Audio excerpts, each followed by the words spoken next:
Okey. Evet. Şimdi bir de kanada bağlanalım. En önemli olan şeyi yapalım. Kanada düzgün bir bağlanalım. Evet. Şimdi hocam dönelim. Nereden döneceğiz? Olur, sağdan döneriz. Uzaklaşırız ya. Sola gidelim o zaman biraz. Hadi.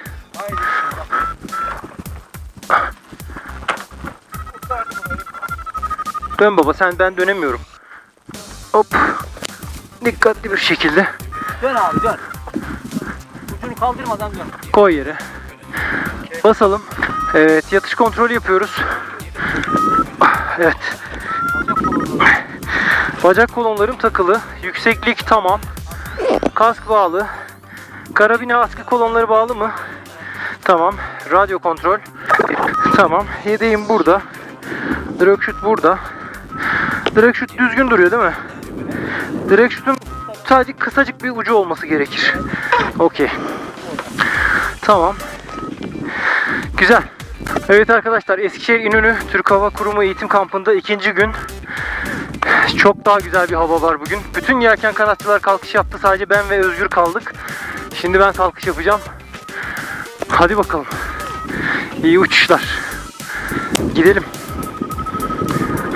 25 kilometre rüzgar var. Dengeyi alalım, kanadı düzelir, o bir şey olmaz. Evet. İyi miyiz? Şu anda dalga var. Kalkarım herhalde ya. Türbülans yoksa kalkarız. Çekil hocam. Hadi bakayım. Wow! O nasıl bir kalkış? Ve yükseliş.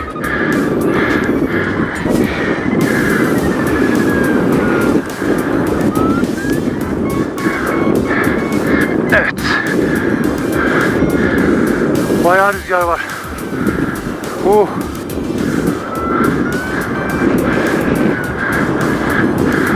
Evet.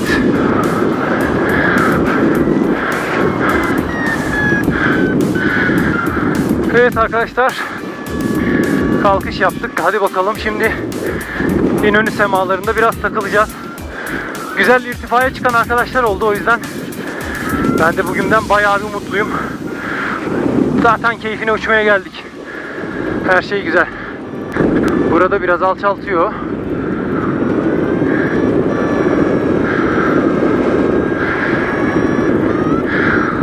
Tepenin önü daha iyi.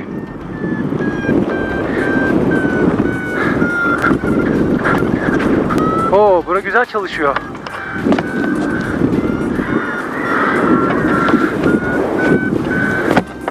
Şimdi böyle biraz düz gideceğim. Çok çılgın termik var ya. Biraz daha açılalım bakalım öne doğru. Şu gözlük de düşüp duruyor ya. Bu gözlüğün arkasını bir bükmem lazım. Tepeye geri döneceğim ben.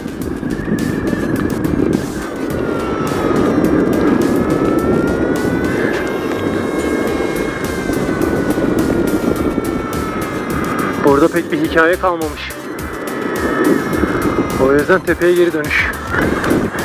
Şu an aslında sağlam bakıyorlar. Ben de açığa baktım bir şey var mı diye de şu anda tepe çalışıyor. Açıkta çok bir kaldırıcı yok. Tepede sağlam var.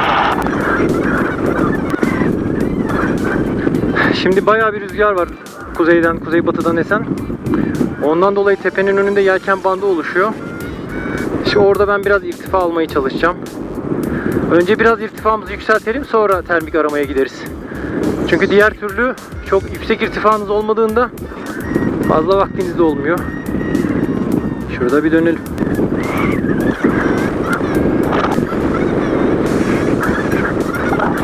Abi yani bir termik yakalasam yükseleceğim ya. İlginç bir hava var yani, çok yükseltmiyor nedense. Yavaş da uçuyorum ama. Şimdi Özgür kalkış yapacak da beni gözlüyor yani, benim uçuşumu inceliyor. Çok rüzgar var ama ilginç bir şekilde çok yukarı kaldırmıyor, ben anlamadım. Burada bir şey var.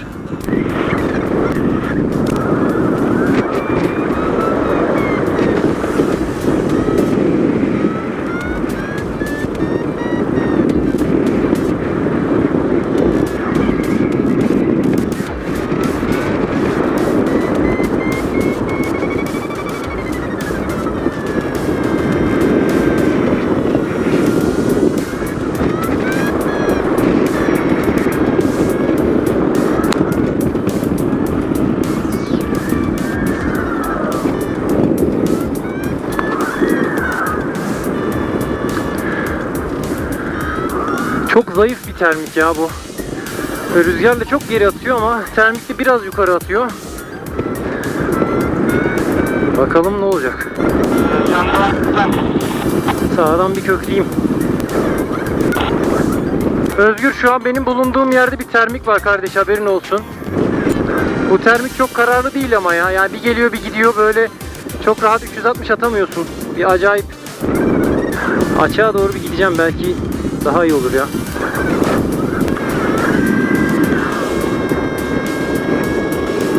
B tepesine gidiyorum arkadaşlar. Hadi bana şans dileyin. B tepesinin daha iyi olacağını düşünüyorum. Dün burada inememiştik çünkü, hatırlıyorsanız. Bir önceki videoda. Evet, hadi B tepesi çalış. Oha, müthiş çalışıyor.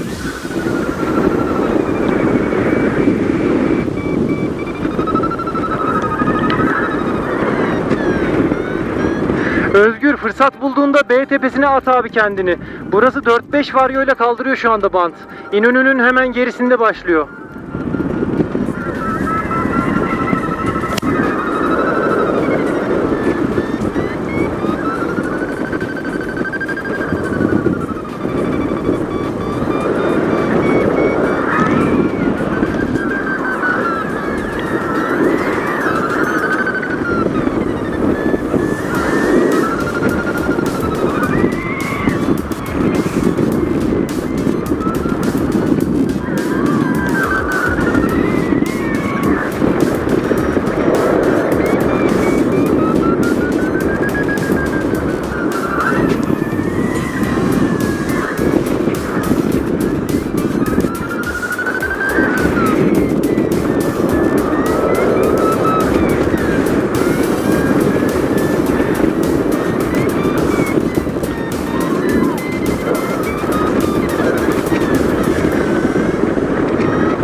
Çok sağlam bir termik ya bu. Yani tepenin bandıyla birlikte, yelken bandıyla birlikte mi güçleniyor, ne oluyor anlamadım ama bayağı iyi. Bayağı da türbülanslı herhalde. Yani sadece tepenin bandı değil bu.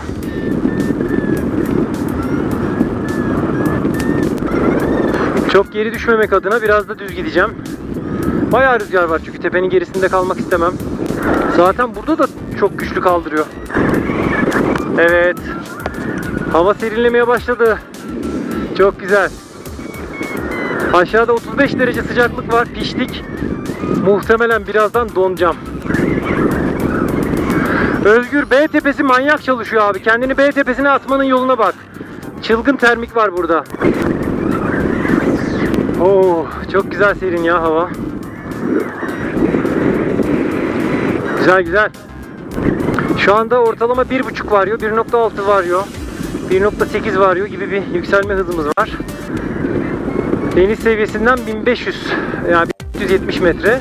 Şu an tam altımıza göre de 415 metredeyim. Yükselmeye devam ediyoruz minik minik. Saniyede 1.5 metre. Şu an yelken kanadının en keyifli tarafını yaşıyoruz. Sert rüzgar var, türbülans var ama biz havadayız. Keyfimize bakıyoruz. Çok güzel.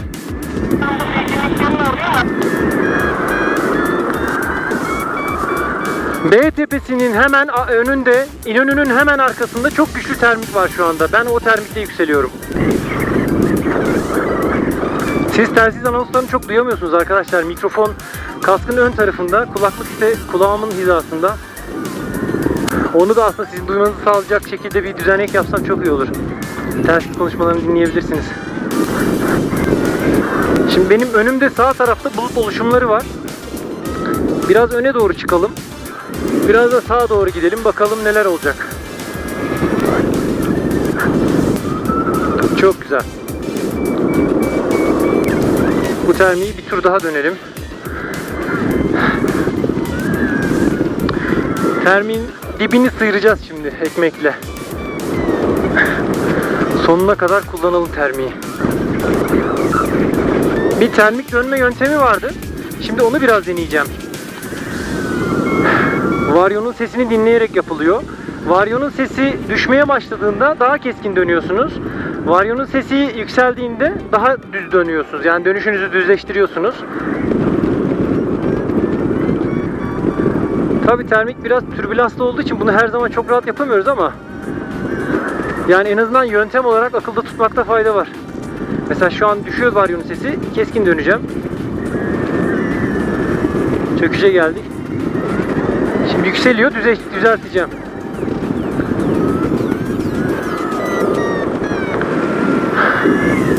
Biraz termik parçalandı galiba ya da bir şey oldu bilmiyorum.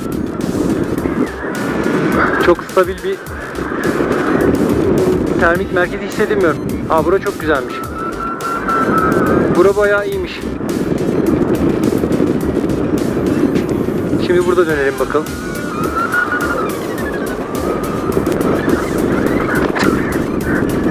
Bakın şu sağ üst tarafta bulutlar var. Ben biraz öne açılsam, o bulutların termiğini yakalasam, takılsak güzel güzel ne olurdu.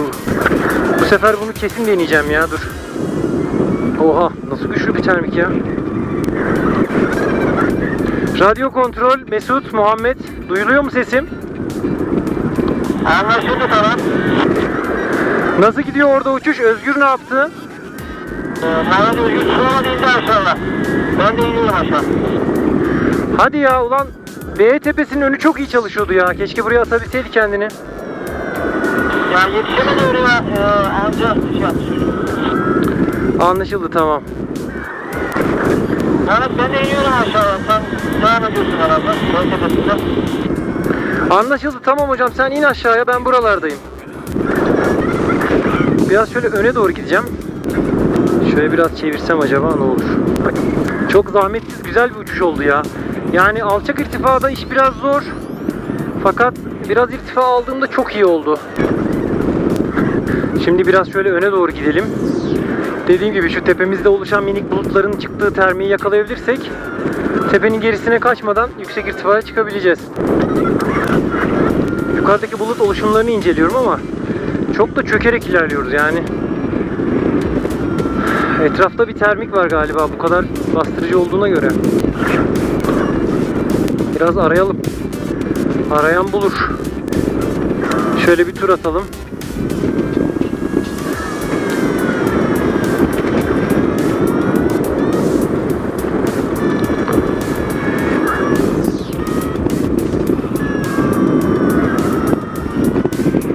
Bir de soldan atacağız herhalde.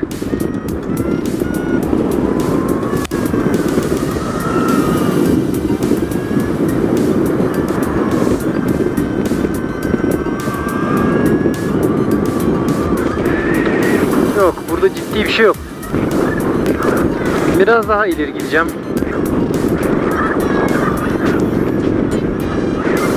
Çok geniş bir termik olmalı ya. Üstündeki bulutlar çok geniş çünkü. Küçük küçük bulut ince katman fakat bayağı geniş. Ha? Buralar. Mehmet, ne yaptın? Nasıl gidiyor uçuş? İyi vallahi, araziye açıldım, otosana doğru gidiyorum. Buralarda termik arıyorum. Yakalayabilirsem bir şeyler. Bazı bulut oluşumları var. Onların altına bakıyorum termik var mı diye. Araziye derken B tepesi mi arkalarında? B tepesinin önüne doğru, ileriye doğru. Tamam, ben mezarlığın kapısına bir tamam, bir kapı. Tamam. Anlaşıldı, tamam.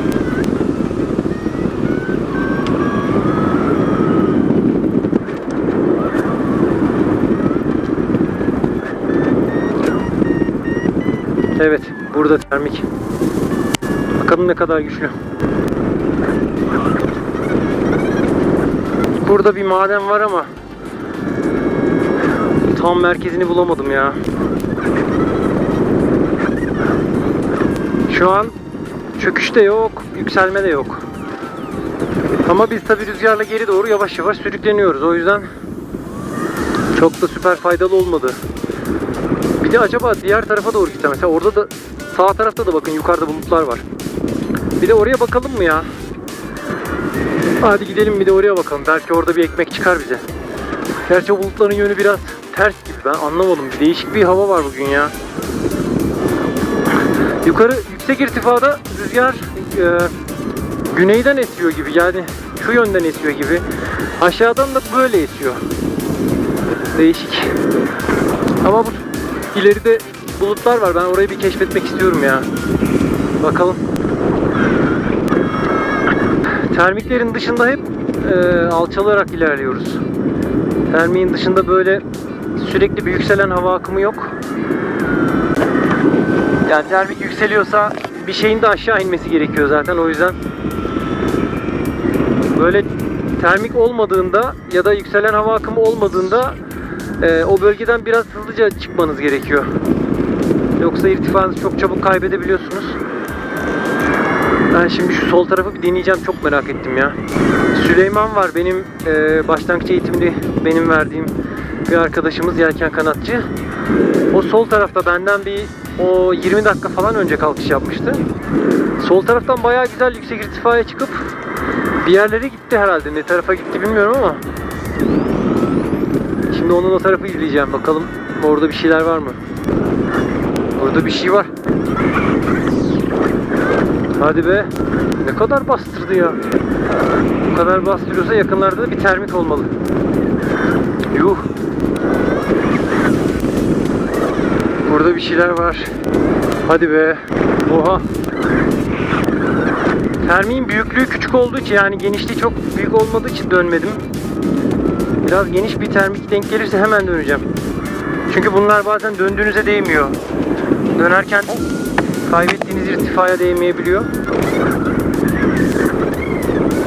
Burada küçük, sevimli, sempatik bir termik var. Hep aynı çapta, aynı açıda dönmeye çalışacağım şimdi. Bir değişiklik yapıp. Termik benim açımı bozmaya çalışıyor. Ben sürekli düzeltiyorum.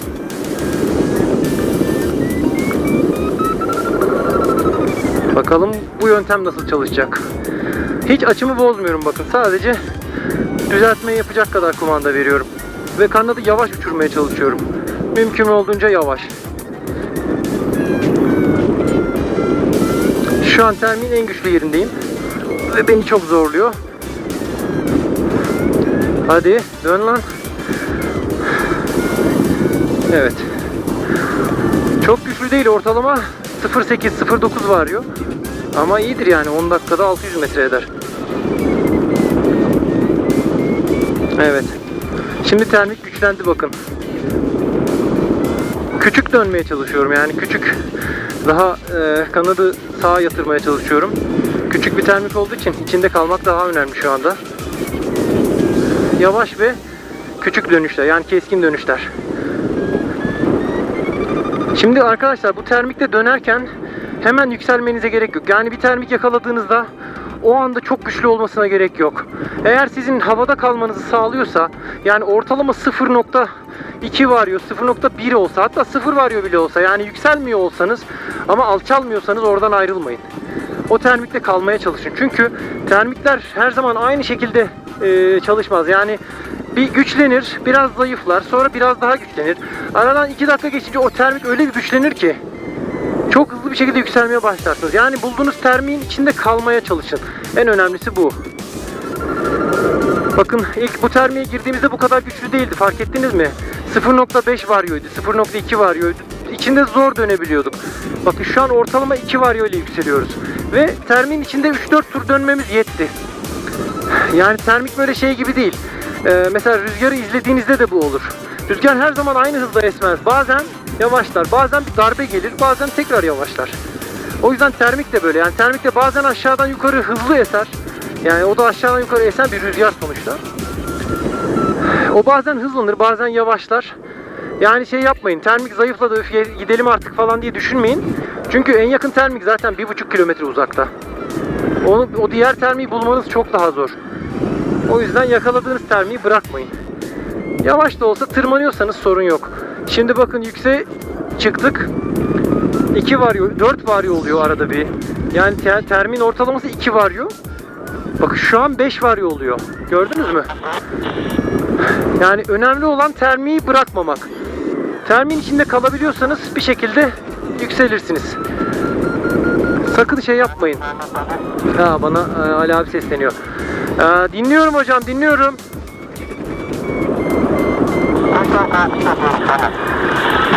Anlaşıldı hocam. Çok güzel termik var. B tepesinin önünde de var. benim geldiğim sol tarafta da var. Bilgin olsun. Anlaşıldı. Yani termikler zayıf görünüyor. Bayağı zayıf ama içerisinde 2 dakika kalabilirsen şey oluyor. Bayağı güçleniyor abi. Aşağıdan çok şiddetli tekrar termik kopuyor aynı noktada. Bakın burada da B tepesinin önündeki gibi çok güzel bir termik denk geldi. İrtifa alıyoruz şu an. Ortalama 2.3 varıyor arkadaşlar. Bu deli termik yani. Ortalama 2 varıyor. 10 dakika durursanız 1200 metre yükseleceğiniz anlamına geliyor. Tabii şimdi çok geri doğru geldim ben. Tepenin gerisine attı beni rüzgardan dolayı. Ama birazcık devam edeceğim. Yani sonuçta performans kanat bu. Gerekirse öne çıkarız hızlıca. Bir de termik geniş yani. Bakın şimdi öne doğru biraz gideyim. Biraz da mesela bir turda burada dönelim. Yani biz ne yaptık az önce? Bu termikte yaklaşık 400 metre irtifa almışız. Termal gain 480 metre diyor. Termiğin alt tarafı çok zayıftı. Ama birazcık yükseldiğimizde bakın termik genişledi, fark ettiniz mi? Yani bak çok daha rahat dönüyorum şu anda. Geniş dönüyorum ama yükselmeye devam ediyorum. Niye? Çünkü yükseldikçe termik daha da güçlendi. Hava soğuduğu için termik o kadar hızlı soğumuyor. O yüzden daha hızlı yükselmeye başlıyor. Daha büyüyor anladığım kadarıyla. Genişliyor filan. Şimdi deminki gibi yine 1700 metre civarındayız deniz seviyesinden. Yine ortam serinledi. Bakın düz uçuyorum, ona rağmen yükseliyorum. Termik bayağı geniş, fark ettiğiniz gibi. Bakın hala yükseltiyor. Şu üzerimizdeki bulutları görüyor musunuz? O bulutlara doğru yavaş yavaş yükseliyoruz. Bir de soldan döneyim, bakın bulutları görün. Bakın buradaki bulutlar. Görüyor musunuz? Şimdi o bulutlar bu termikle oluşuyor. Ve çok büyük bir ihtimalle rüzgar ters yönden esmeye başlayacak. Yani biz aşağıdayken hangi yönden esiyor diyeyim size? Kuzeybatıdan esiyordu.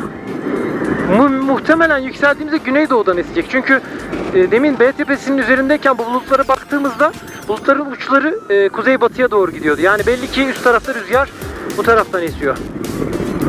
Yalnız bu arada bayağı güzel yükseldik ya. Yani tepenin gerisine gitmekten korkmadığınız durumda, eğer termik varsa ve sizin için emniyetliyse tepenin arkasına doğru gitmek, kesinlikle bunu denemelisiniz. Ya da en azından gidebileceğiniz kadar termikte kalıp termik kullanın.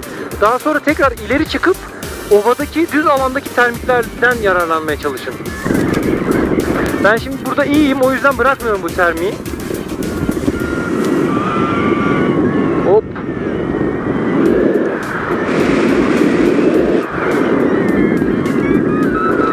Şimdi biraz düz ileri doğru gitmek istiyorum. Çünkü zaten bu bulut çok geniş. Muhtemelen bu termik hayvan gibi geniştir diye tahmin ediyorum. Şimdi biz böyle biraz öne doğru çıkalım. Çünkü tepenin bayağı gerisindeyiz şu anda. Bir yamaç paraşütü olsaydık zaten tepenin önüne çıkmanın hiçbir mantığı yoktu. Bence arkamız dönüp gitmemiz lazımdı. Ama yelken kanatı olduğu için rüzgara karşı ilerleme imkanımız çok daha yüksek. Şimdi bakın tepemizdeki bulutlar, yani bulut bayağı geniş. Ön tarafa doğru da bayağı saçakları var. Dolayısıyla düşünüyorum ki yani bu termik muhtemelen şu yönde uzunlamasına bir alan içeriyor. Çünkü bulutun şekli de o. Dinliyorum baba, dinliyorum. Ne taraftasın diyorum, ne taraftasın? C tepesinin gerisindeyim. Bulutlara yakınım hocam. O yukarıdaki minik bulutlara yakınım.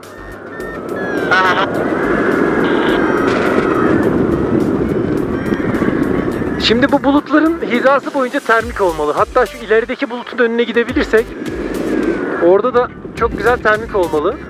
Hem bir de bunu deneyelim bakalım. Demin verdiğim örneği deneyeceğim. Ovaya doğru açılacağım.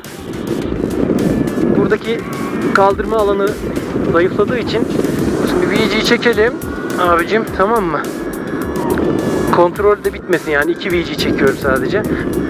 Şimdi biraz hızlanalım, şu öndeki bulutun altına gidelim, bakalım ne olacak. Hızlanalım biraz. Tabii karşı rüzgarda olduğu için biraz fazlaca hızlanmak istiyorum. Süzülüş oranı maksimumda olacak şekilde gitmek istiyorum. Önceki videoda size bahsetmiştim. Kanadın biraz hızlanması lazım ki en iyi süzülme hızına ulaşsın. Güzel, bayağı ilerliyoruz. Zannettiğimden çok daha yakın oradaki bulut. Güzel.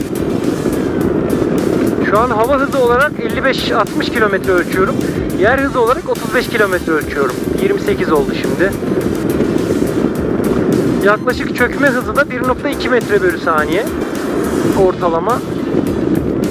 Ama bu hıza rağmen 1'e 5, 1'e 6 oranında süzülüyoruz şu anda. Yani normalde kanadın performansı yüksek. 1'e 18, 1'e 19 civarında süzülüyordur normal şartlarda. Ama karşı rüzgar olduğunda süzülme oranı inanılmaz derecede azalıyor. O yüzden biraz hızlanacağız ki hem rüzgarı yenebilelim hem de süzülme hızımızı biraz daha arttırabilirsek ne kadar hoş olur. Merak ediyorum şimdi şu bulutun altı çalışıyor mu? O kadar anlattık. Bakalım gerçekte bir karşılığı var mıymış? Güzel. Şimdi birazdan yükseleceğiz gibi hissediyorum. Bayağı türbülans var bu bölgede. Belli ki bir termik var buralarda. Evet. Şimdi biraz yavaşlayalım. Çok güçlü bir termik var. Dönelim şurada. Ya bir an çok güçlü bir kaldırıcı hissediyorum. Sonra hemen düşüyoruz. Küçük küçük şiddetli baloncuklar var. Şimdi soldan döneceğim.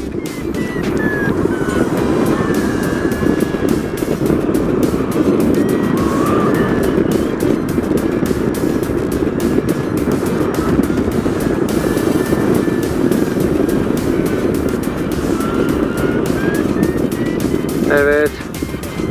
Burası güzel. Şimdi termin ortasını bulurken birincisi ya yön hissinizin çok kuvvetli olması, bir de kanadı iyi hissetmeniz lazım. Kanadın sağ tarafından mı termik kaldırıyor, sol tarafından mı kaldırıyor?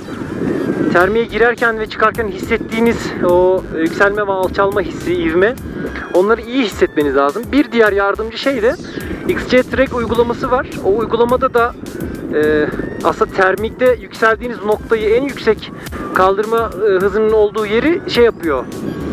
Size ekranda gösteriyor. Yani her zaman mükemmel göstermiyor ama genelde iyi tutturuyor. Çünkü rüzgarın yönünü falan da tayin edebildiği için ona göre termiğin merkezinin ne tarafa doğru kaymış olacağını, bulunduğunuz irtifayı falan değerlendiriyor. Bayağı faydalı bir uygulama. Bunu da deneyebilirsiniz ama yere yakınken böyle küçük termiklerle oynarken çok işe yaramaz. Çünkü çok böyle parça pinçik küçük termikler olabiliyor. Yani bir de irtifanız azken bunları arayıp bulmaya çok da vaktiniz olmayabiliyor. O yüzden hislerinizi geliştirmeniz çok daha kıymetli. Şimdi termik güçlendiğinde düz gidiyorum. Termikten çıkmaya başladığımızda termin kaldırıcısı azalınca daha keskin dönüyorum. Bu yöntemi tekrar uygulayalım. Şimdi normal dönüyoruz. Şimdi termikten düşmeye başladığımız anda daha keskin döneceğim. Hemen geri termin merkezine doğru dönmüş oluyoruz. Evet, burada biraz düzeltiyorum çünkü varyo biraz yükseldi. Şimdi sola dönelim çünkü soldan inanılmaz kanadı kaldırıyor. Hatta gücüm yetmiyor yani yönlendirmeye. Termin sizi dışarı atmasına izin vermemeniz gerekiyor. Yani ben mesela şu an dönüyorum, belli bir açıda dönüyorum. Termik bazen beni sağa doğru döndürmeye çalışıyor, bazen daha çok sola döndürmeye çalışıyor. Sizin dönüş açınızı korumanız lazım. Yani yatış açısını, kanadın sola doğru rol eksenindeki açısını korumanız gerekiyor ki termin içinde kalabilirsiniz. Yani termin sizi gönderdiği yere değil de siz gitmek istediğiniz yöne doğru kanadı yönlendirmelisiniz.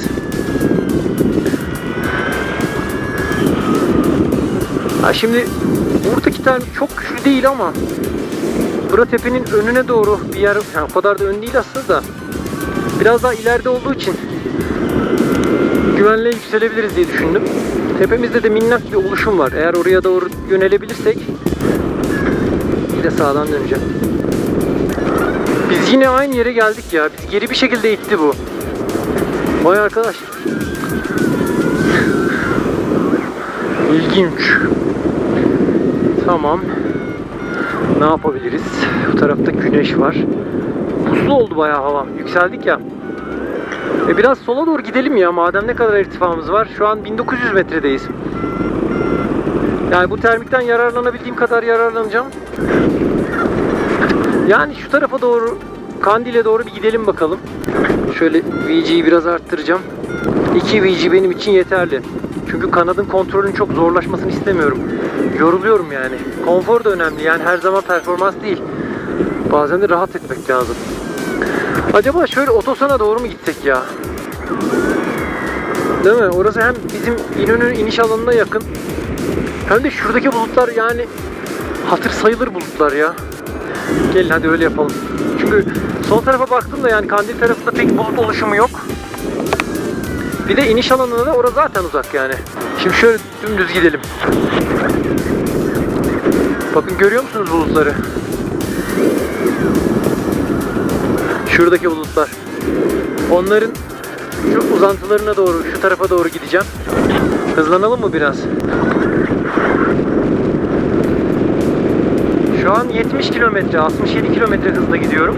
Süzülme oranım arttı ya. Hop, sola dönmek istiyorum tabii müsaadenle.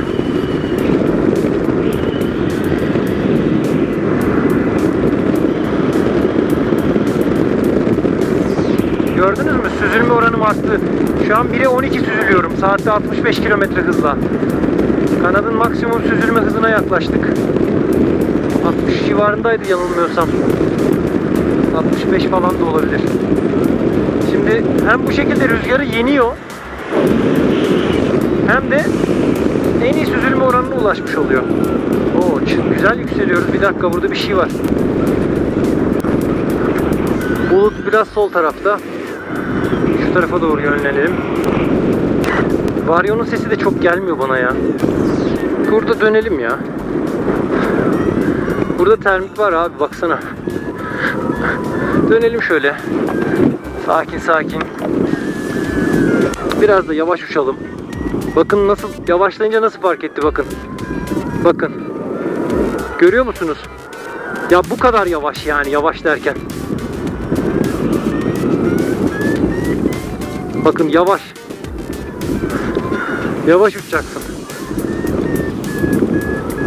Ne kadar yavaş uçarsan hem o kadar az çöküş, hem o kadar küçük dönüş yapar kanat. Yani kanadın minimum hızı yani neredeyse. Bakın.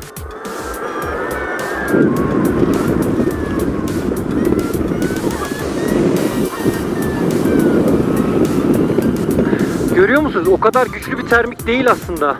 0.5 falan yani. Bir varıyor. Bazen 2, bazen 1. Ama az çok kaldırıyorsa değerlendireceksin. Yani ısrarcı olacaksınız. Termik sizi böyle alıp da abi gel ben seni hemen bulut tabanına çıkarayım demez. Siz ona tutunmanız gerekiyor. Bir de mesela sağdan dönelim. Bakalım burası daha mı güçlü acaba? Bir görelim. Sanki daha güçlü gibi. Olabilir mi? Ya zaten yukarıda kocaman bir bulut var. Bunun her tarafından bir termikler toplanıp geliyor. Buluta doğru birleşiyorlar.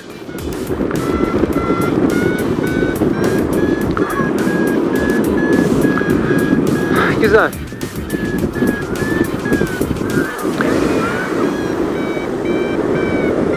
Bir de düz gideceğim biraz daha. Şu ortası daha koyu galiba bulutun. Orada daha güçlü olabilir.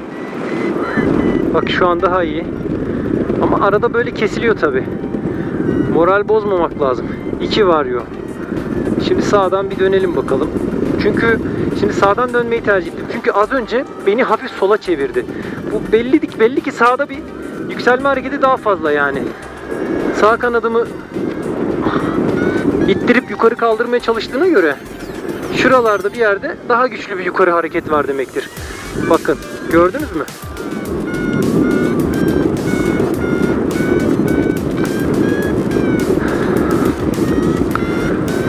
Evet. Şimdi en yüksek varyo burada okuyoruz. Dönelim. Burada da fena değil.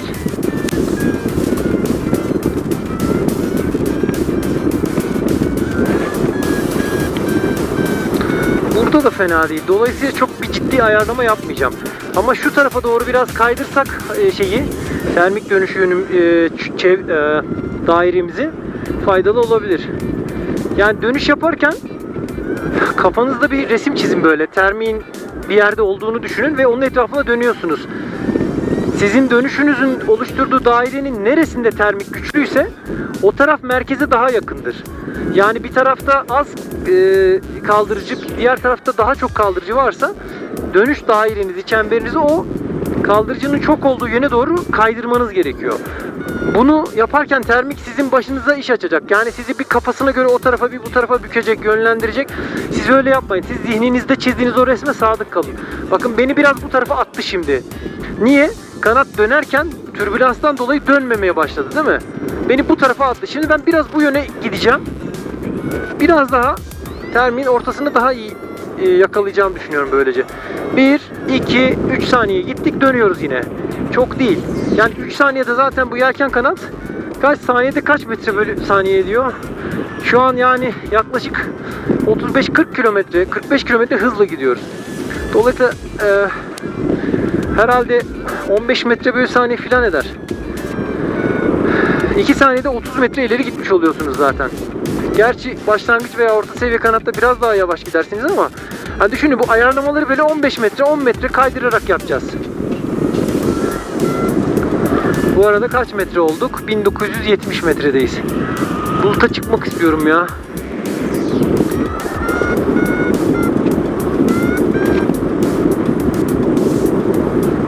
Ne yapsak?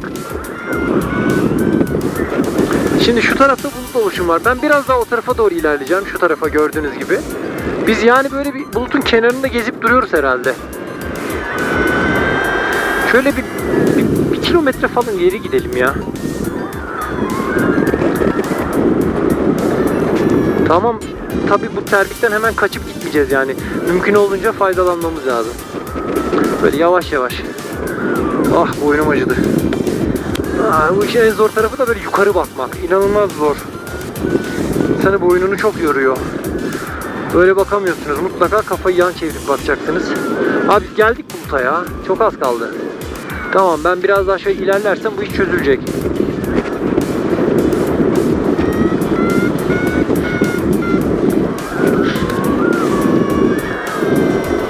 VG çekelim, biraz daha hızlı gidelim.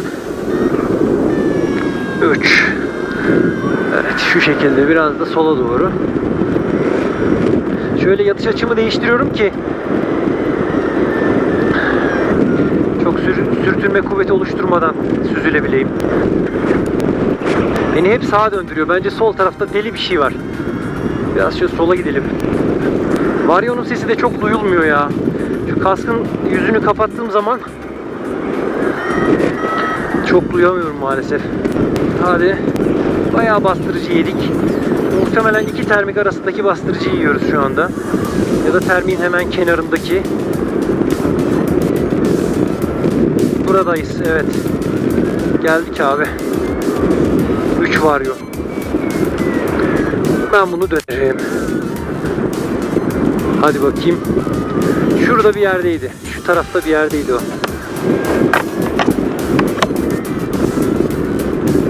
Burada. Şimdi bir de sağdan dönelim. Evet.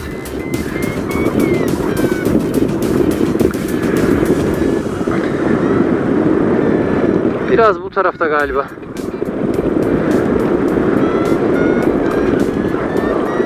Evet. Küçük küçük parçalar halinde ama.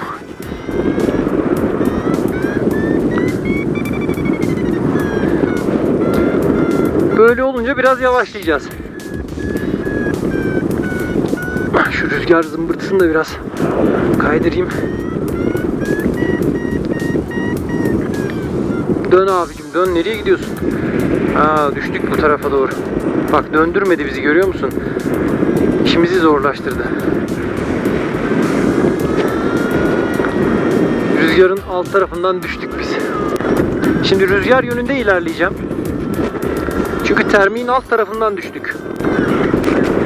Sol tarafta bir şey yok gibi ama şu an önümüzde bir bulut var. Demin iyiydi ya. Niye düştük biz bundan? Dönelim. Biraz küçük döneceğim. Demin belki de geniş döndüğüm için termikten düşmüş olabilirim. Küçük döneceğim bu sefer. Zeminden 900 küsür metre yüksekteyiz. Zeminden yani yerden 1000 metredeyiz. Of, yoruldum ya. Fena değil, dönelim böyle ya. 1907 metre.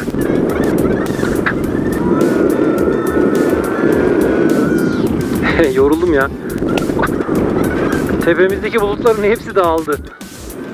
Anladığım kadarıyla herhalde biz kullanamıyoruz o termiği ya da ben tam doğru bir termik merkezi bulamadım. Ama buraya iyi bak. Burada biraz daha küçük dönelim ki bu merkeze daha yakın kalalım. Evet.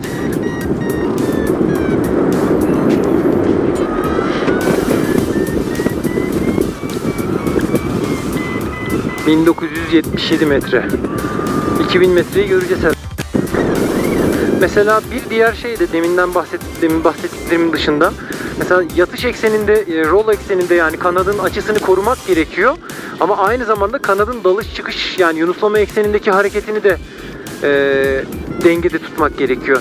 Mesela termikten düşüyorsunuz, kanat birden burnunu aşağı veriyor. O zaman trapezi iterek kanadı aynı seviyede tutmaya çalışıyoruz.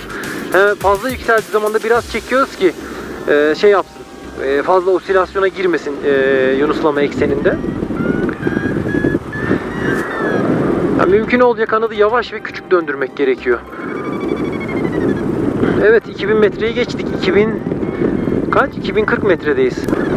Her yer pus oldu şu anda. Ya ilginç ya, mesela İnönü eğitim açısından çok iyi bir yer ama böyle termik ve mesafe uçuş için ben çok aslında şey bulmuyorum. Nasıl söyleyeyim?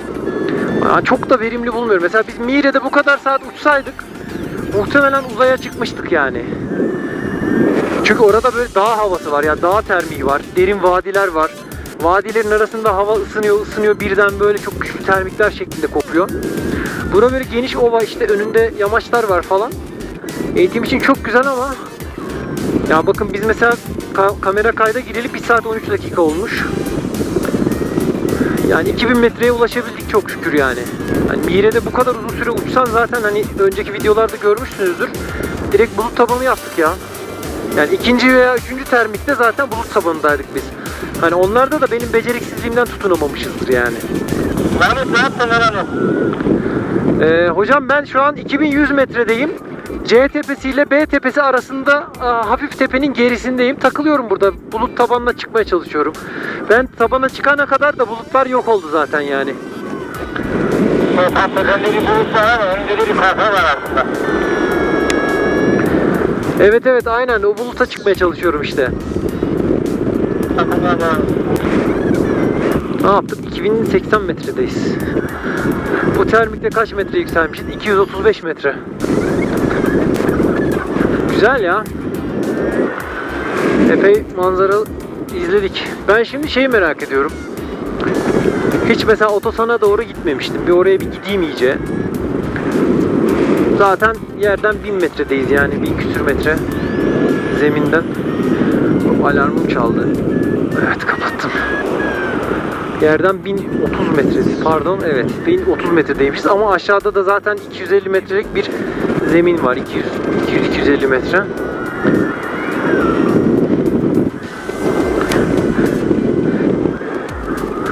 Evet, şimdi bir şöyle hızlanıp öne doğru bir çıkayım bakalım. Kolum yoruldu ya. Biraz da bu kanadın VG'si çok rahat değil. Nedense böyle bir sıkışarak geliyor gibi.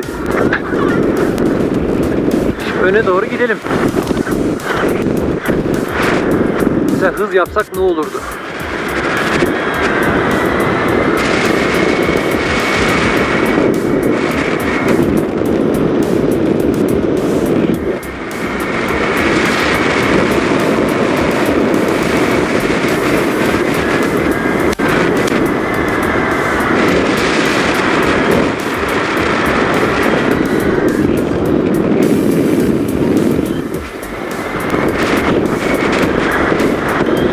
Otosan Hayvan fabrikasının üstüne doğru geldim.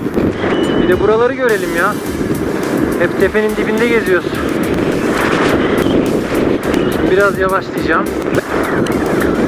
Termik var mıdır burada sizce? Bir türbülans var. Fabrika çalışıyor muymuş bakalım. Yatıyor mu çalışıyor mu fabrika? Fabrikanın termikleri. Allah Allah, bir türbülans var ama. Oha, ne kadar yana atıyor beni ya. İlginç bir şekilde burada bir şey yok. Minik hareketler var. Yani bastırıcı varsa termikte etrafta bir yerde vardır diye umuyorum. Yavaşlayalım. Yavaşlayalım. Bir şey yok burada ya. Yerden şu an 600 metredeyim. Hadi geri dönelim bakalım. İnönü'nün iniş alanına doğru. Güzel geldik buraya kadar ha. Bakın buradan birazcık daha sola döneyim, şey görün. İnönü'nün buradan size manzarasını göstereyim. Şöyle biraz gidersem görürsünüz. Buradan İnönü. Şöyle biraz gidelim. Hop, termik. Ciddi misin? Termik mi var? Minik bir boncuk var galiba burada. Deminki hareket neydi o, ben onu anlamadım. O bak yine yapıyor. Yok ya.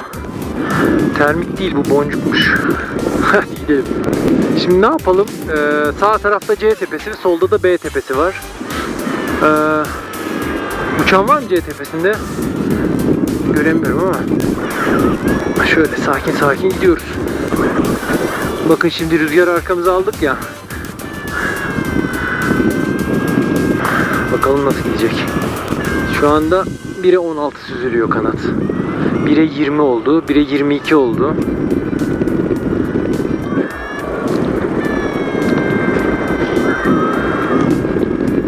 Bire 23. Rüzgar var ya, hafif sağ arkadan rüzgar alıyoruz. Çöküşümüzde 0.6 var yo. Şu an 1'e 26 süzülüyor kanat.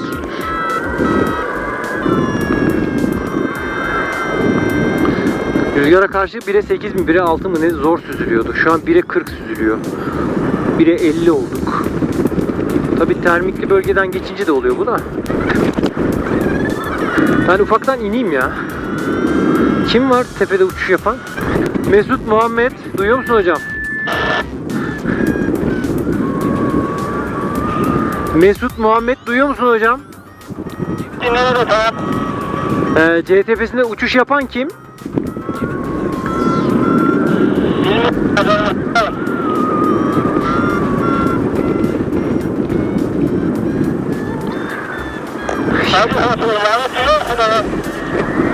Evet evet, duyuyorum. Şu an tam üzerinizdeyim. Tam tepenizde, yerden 500 metredeyim. Anlaşıldı. C-Tepesi'ne bir ölçü mü arkadaşlar? Ben de onu merak ettim, kim acaba diye. Sen mi anlaşıldın anlattın? Anlaşılmadı hocam. Anonsunu sen izliyorum. Evet evet, ben anons ettim. Tamam, ben diğer arkadaşlar arıyoruz abi. Tamam. Valla inişte arıyorum bana gideceksinler. İnişe gelmeyi düşünüyorum ben şu anda. Aslında yavaş yavaş burada irtifa yiyeceğim. Ondan sonra iniş yapacağım hocam. Yeter yani, akşam oldu zaten. Şimdi inişte direkt şut kullanmayı deneyeceğim tekrar. Dünkü denemem başarısız oldu. Çünkü harnesin direkt şutu bağladıkları nokta çok zayıf bir noktaymış maalesef. Neden böyle salaklık yaptılar bilmiyorum ama dış yüzeydeki dekorasyon kısmına bağlamışlar. Yani dekoratif bir kumaşa bağlamışlar direkt şutun loop'unu. Ben de sanıyorum 45-50 km hızdaydım. Direkt şut açtığımda arkadan cart gibi bir ses geldi böyle. Zaten önceki videoda görmüşsünüzdür. Direkt şutsuz inmek zorunda kaldım yani. İyi ki burada denemişim çünkü direkt şute mecburen ihtiyacım olduğu bir yerde kullansaydım ve yırtılsaydı planladığım şekilde inemiyor olacaktım ve bu bir risk oluşturacaktı. Böyle bilindik yerlerde, güvenli yerlerde yeni kullandığınız ekipmanları test etmekte fayda var. Ben de öyle yaptım. Şimdi bu uçuştan önce direkt şutu daha sağlam bir yere bağladık. Taşıyıcı sistemini oraya bağladık. Şimdi inişte onu deneyeceğim. Ha, biri daha iniş planlıyor aşağıda. Rüzgar batıdan esiyor galiba. Bakıyorum. Evet. Hem de bayağı esiyor. Hocam aşağıda ne kadar rüzgar var? Rüzgar durumu nedir? Ben aşağıda değilim. Bir sağa bak, bilmiyorum şu anda. Ha. Anlaşıldı, tamam. Ahmet, aşağıda rüzgar gayet sakin ve stabil. Sakin, şu bak. Anlaşıldı, teşekkürler. Yavaş yavaş alçalıyoruz ama bayağı yavaş alçalıyoruz. Saniyede 20 santim. İyi mi? Aşağıdan böyle minik minik sıcak hava akımı var yukarı doğru yükselen. O yüzden inmemiz biraz zaman alacak. Evet, şimdi 1 metre bölü saniye, 0.8 metre bölü saniye ile iniyoruz. Ahmet, son yaklaşmada rüzgarı var bana. Direkt üstü görmek istiyorum. Anlaşıldı, tamam. Şu anda yerden 330 metredeyim. Yavaş yavaş alçalıyorum. Şu an 305 metre. 300 metre oldu. Şöyle sağdan yavaş yavaş dönsek.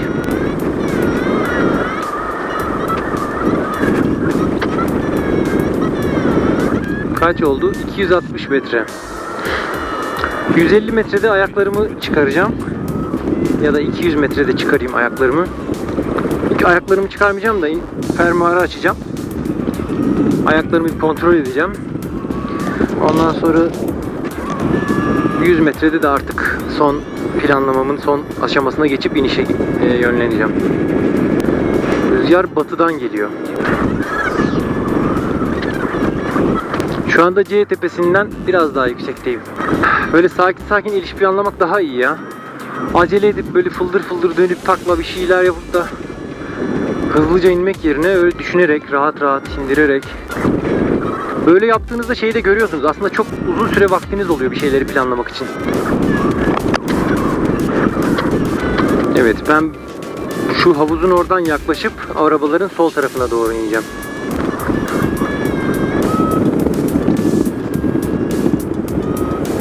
Şöyle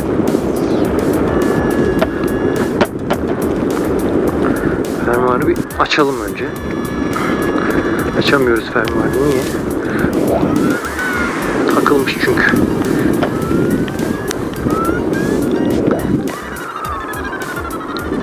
Evet. Fermuarı açtık 200 metrede. Şunu da hafif açalım. Ayaklarımızı kontrol edelim. Güzel. Evet. Direksiyonun zımbırtısına da baktım. O da yerinde. Soldan bir tur dönelim bence. Hocam ben şimdi son yaklaşmaya giriyorum, bilgin olsun. Şimdi VG'yi de şöyle bir tur çekmemiz gerekiyor.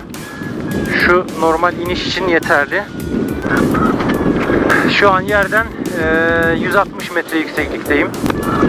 50 metrede son yaklaşmayı yapacağım. 50 metrede iniş yönümü karşılayacağım. Hocam şu an 140 metredeyim. 50 metrede atacağım direkt şutu. Bir tur daha döneceğim, ondan sonra ineceğim yani.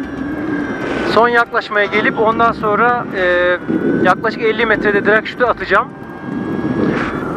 Ondan önce tabi hanesi dik pozisyona getireceğim. Şöyle herhalde bir tur daha dönsek bu iş olur. Şöyle hanesi dik pozisyona getirelim. Adam sen kimsin? Kullanabildin mi?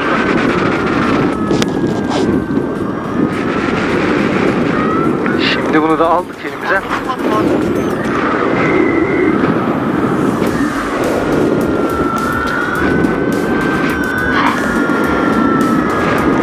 Evet. Hadi bakalım her şey.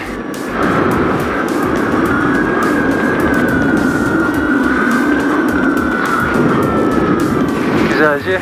70 metredeyim. Direkt şutu atıyorum.